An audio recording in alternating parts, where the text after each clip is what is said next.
তো কিসমত নাটকটি শেষে যে এমন হবে এটা আমি ভাবতেও পারিনি। তো নাটকটির শুরুতে দেখতে পাই ইয়াশ রোহান তানজিন তিশার বাড়িতে বিয়ের প্রস্তাব নিয়ে যায় তার ফ্যামিলি নিয়ে। বাট ইয়াশ রোহান এটা জানতো না যে সেই মেয়েটিকে সে আগে থেকেই চিনতো।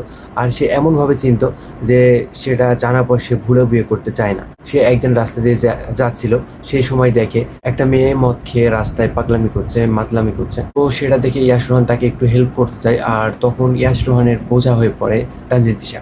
তো তারপরে তাকে নিয়ে মেডিকেলে যায় যে তার নেশাটা একটু কমিয়ে দেওয়ার জন্য। তো এভাবেই তাদের পরিচয় হালকা হয়ে যায়। তারপর যখন বিয়ের প্রস্তাব নিয়ে তানজিন তিশার বাড়িতে যায় তারা, কিন্তু ইয়াশ রোহানেরা জানতো না যে সেই মেয়েটাই সেই। তো যাই হোক, তারপরে তখন ইয়াশ রোহান যখন জানতে পারে যে এটা সেই মেয়ে, তখন ইয়াশ রোহান তাকে বিয়ে করবে না বলে দেয়।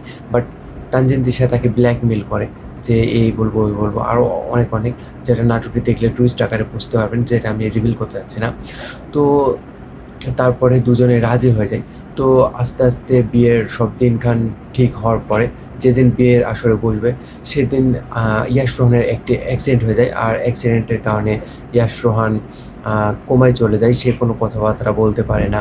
আর এইদিকে তানজিন তিশা তার সেবায় মগ্ন হয়ে আছে। তো ইয়াশ রোহান এভাবে অনেকদিন পড়ে থাকে। তখন তানজিন তিশার ফ্যামিলি থেকে বলে এভাবে আর কতদিন চলবে, তো তুমি আরেকটা বিয়ে করে নাও। সেটা তো বিয়ে হয়েছিল না, বিয়ের আসর থেকেই তো বিয়ে ভেঙে গেছিল এমনটা বলার পর। তো তানজিন তিশা বিয়ে করবে না করবে না করতে করতেও কোনো উপায় না থাকায় সে বিয়ের আসরে বসে যায়। আর সেই দিনই ইয়াশ রোহান সুস্থ হয়ে ওঠে আর সে চলে যায় তার কাছে। আর সে যখন গিয়ে দেখে যে তানজিন তিশা বিয়ের আসরে বসে আছে, তখন সে মানে একটা অন্যমনস্ক হয়ে সে চলে আসে কষ্ট পেতে পেতে। আর তখন সেটা দেখে এবং সেটা জানতে পেরে তানজিন তিশাও আবার ছুটে চলে আসে বিয়ের আসর থেকে। আর সে ছুটে চলে এসে ইয়াশ রোহানকে দেখতে পেয়ে পিছন থেকে গাড়ি এসে তানজিন তিশাকে মেরে দেয়। তানজিন তিশাও কোমায় চলে যায়, সেও কথা বলতে পারে না, সেও একদম অসুস্থ হয়ে মেডিকেলে পড়ে থাকে। আর গল্পটি শেষ এখানে।